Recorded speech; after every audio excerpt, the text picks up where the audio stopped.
We're finally headed in the right direction for Warzone 2. What's up, guys? JoeWo here, and as you guys saw from the title of today's video, I'm going to be breaking down everything you guys need to know for Season 3 of Warzone and beyond. Now, if you guys want a first-hand look, I'm actually live right now at twitch.tv/JoeWo, dropping bombs all day on Warzone if you want to stop by. Let's get right into it. Obviously, as we all know, Season 1 and 2 of Warzone have been very disappointing, but I think that things are finally starting to look up. I actually got invited to a creator call and I got to talk to the developers and see what they are thinking for Season 3 and beyond of Warzone.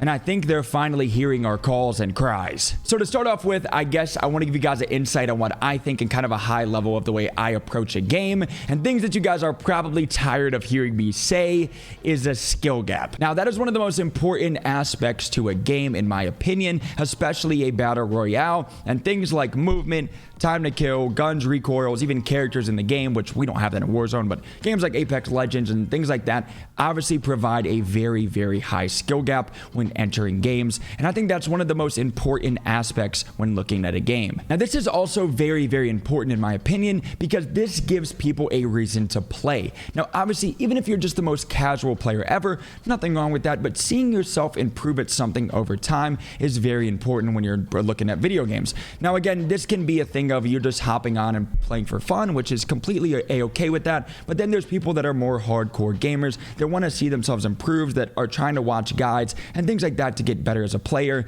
and I feel like we haven't had that since Warzone 2 really dropped. So they touched on another massive change for the game, which I think is crucial right now. With all of the broken metas that we've had, they're finally increasing time to kill. Now, obviously, we've been haunted by the Sakin meta. Who names that gun that? The RPK, the Fennec, and a lot of guns have been very broken, and the time to kill is literally not enjoyable to play because you die in an instant. But they are changing that now, and I think that's going to have a huge balance to the game, because I hope it actually makes people have to track their opponents longer, and obviously a longer TTK means a higher skill gap, which I think everybody loves. So with that being said, I think we are finally headed in the right direction to actually get a skill gap in Warzone, and I'm going to be breaking that down. They're definitely changing movement, which I haven't got to play yet, so we'll see what that actually means. It seems like they're talking about more of fluid movement, so hopefully with the mantling, when you're diving, how you're just stuck on the ground for a very long time. I hope that changes, and I think that's going to be changing. And then also they said they have buffed sliding. Oh, I like that. Yeah, me too. Which again, I don't really know if that means side canceling. I really doubt it. I don't think that's ever coming back. But honestly, any way to just increase the fluidity of movement in the game is very important. Now, let me know what you guys think of my idea down below. But as we know, all games copy each other. And do I think that slide canceling was needed in Warzone 1? Is up for debate. Pressing circle X 50,000 times a game is definitely very annoying for everybody, but having a nice movement skill gap in the game was also nice to have too. So looking back at COD Next, I actually provided an example what they could do to kind of take away slide canceling and pressing circle X 1,000 times over, and that was adding in the system like Apex does with heirlooms. Now, if you haven't played Apex before, you can actually holster your weapons and you bring out sort of a knife, and with that knife it's kind of like a flex, and also you move faster. Now, as we know, every video game copies each other in some way. Warzone took balloons from Apex. Apex took reses from Fortnite. Before that, obviously, nobody could res in a battle royale. And then, obviously, like the backpack system that we had was kind of like PUBG. Now, what I said to do to change movement, and let me know down below what you guys think of this. It could be the dumbest idea, but I thought it was pretty clever, was to copy what Apex is doing with heirlooms. Now, bringing out a knife, which we had in Warzone 1, where basically we had screwdrivers, Kali sticks, swords, etc. that we could buy. That was cool and all, but nobody ever used them because it was pretty much pointless. Now, what they could do is in Warzone 2, instead of having to slide cancel to reset tac sprint, they could have us holster our weapons and bring out a knife, which would increase sales if they release more knives, and then you can fully tac sprint around the map all the time. Now, again, I thought that was a pretty good idea because it's something you don't have to do. For the more casual players, you don't have to do that and tac sprint around super fast, but I think that was a good idea for obviously the more, hardcore gamers. You could bring out your knife, which they could sell a ton of packs on, which makes them more money. And that's ultimately what Call of Duty wants. And then we could actually holster guns, bring out a knife, and run around tac sprint super, super fast. And that takes away from side canceling, but also adds back the movement skill gap. The downside of that is obviously if you get shot at, you then have to holster your knife again and bring out your gun. So this can also benefit more of the sentinel gamers that are on rooftops shooting at people that are running around. Now, obviously, that is a very, very high level change that I would love to see implemented, but I don't know. But that was one of the #1 things that I think is very, very important when it comes to a game, is having a movement skill gap. And I think that that was a great, great change that they could have done, and it could have made them more money and been really, really cool to flex a ton of cool knives. But anyway, I digress. Let's get into the actual changes. To start off with, for Warzone 2, they're actually going to be changing around the gulag, which I don't mind that at all. And they're bringing back multiplayer gunfight. If you guys enjoyed multiplayer, you guys know Modern Warfare 2019 had gunfight, and they're going to be bringing that back. And actually, the new gulag map is going to be a gunfight map, which I actually like that because you can go in and practice your strategies and stuff in private matches, which I'll be doing a lot of tips and tricks to gulags later. But I think that's very, very cool. They're bringing back gunfight, and the new gulag is a gunfight map to practice kind of your strategy.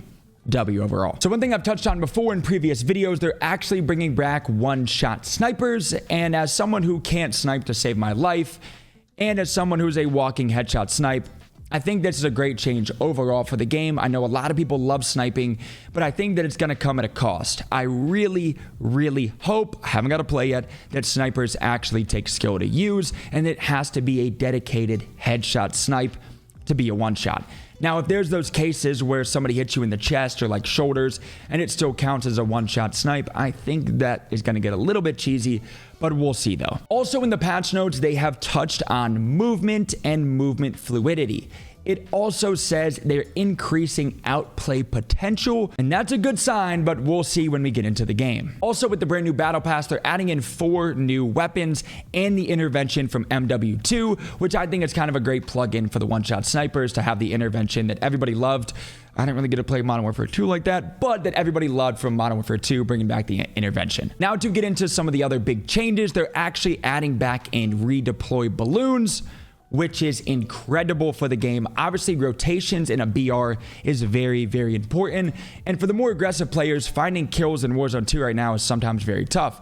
Obviously, with the limited buy stations and limited UAVs, and the vehicles besides the Hummer, because it's sponsored, being horrible in the game, you need better ways to rotate around the map, and they are bringing back redeploy balloons for Season 3. Now, I think that obviously as the season goes on, they're going to bring back in portable redeploy balloons, but they haven't hinted at bringing those back soon, but I really hope they do. So for a second big change, they're actually adding in armored tempered satchels, which means for those that didn't play Warzone 1, there was a perk that we had called tempered, and what that did was took your plates in the game from 3 plates to 2 plates. And overall, I think that's going to be a good change. They're bringing back kind of the plate satchels that we used to have that were super RNG, which they took out, and they'd be bringing those back where you can actually find those, and it's going to take you from 3 plates to 2. And I think that's going to definitely change how fights feel and kind of how fast you can re-engage, because it's going to give you more plates per plate. So instead of putting in 3 plates, you're going to just be putting in 2, which can definitely change how a fight feels if you don't have to plate up 3 times.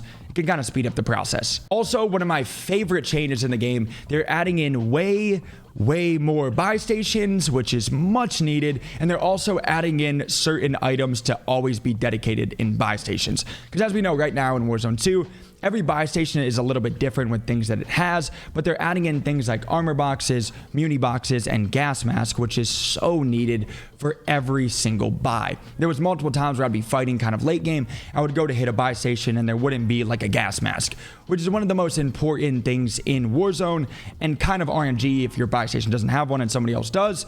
But they're adding in where basically every single buy will have dedicated items.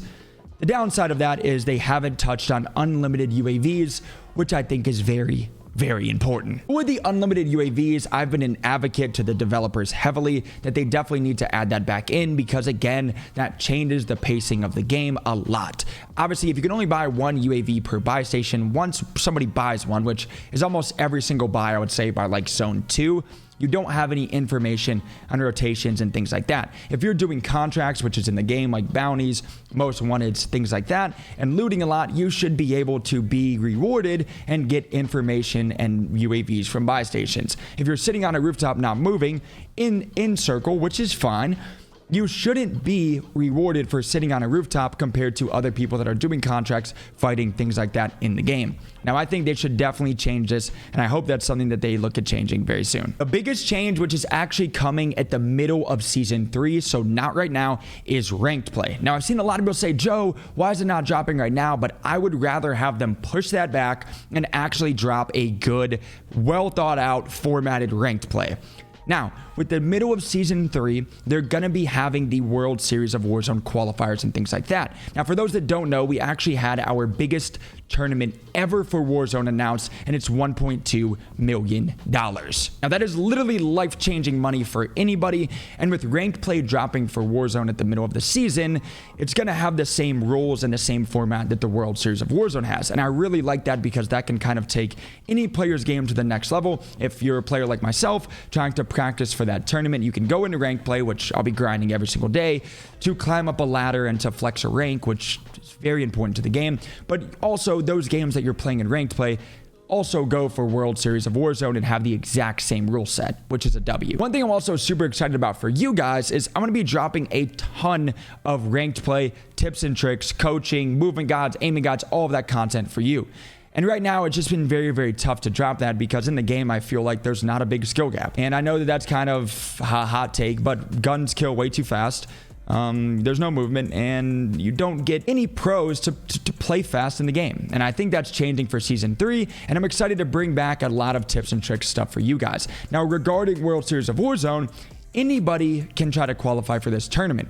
So with the content I'm dropping, you guys can take this, watch it, learn, grow as a player, and take 3 of your friends and try to qualify for a $1.2 million tournament. Now, ranked play and the World Series of Warzone will actually be trios, which I actually like. In the future, I have a feeling that they're going to be bringing ranked play out for like a resurgence mode or maybe like solos like Apex does. Obviously, they have ranked for Apex, normal ranked on the big map, and they have ranked arenas. And I feel like later, they're just testing it out now. If ranked play goes smoothly, which again, I'm glad they pushed it back to mid-season, so hopefully when it drops, it is smooth. Fingers crossed. But I have a feeling that they could even drop a resurgence ranked later or something like that with a smaller map. So that's one thing I'm definitely very, very excited for, is obviously to bring you guys back a ton of tips and trick stuff, because I know that's some of your favorite stuff. And let me know down below if you guys are going to be trying out for World Series of Warzone and if you're going to be grinding ranked. The best thing about that dropping is I think it's going to give a lot of players a reason to play. Even if you're the most casual player ever, hopping on and just playing for no reason kind of gets old after a while, but having a ranked to grind and show and flex off is very, very cool. Obviously, with anything sports, I'm a huge sports guy, so going to the gym to practice basketball, to have better handles, to have a better shot, to have things like that are cool, because then later as you go into a pickup game or games or things like that, you can see what you've been practicing actually adapt and change into the game. And I think that's going to be great for ranked play, and it's going to give a lot of people another reason to grind. And with the tips and tricks guys I'm going to be dropping for you guys, I hope that you can improve and actually watch them and see how you can grow as a player and see how high of a rank that you can get and maybe even qualify for the biggest tournament ever.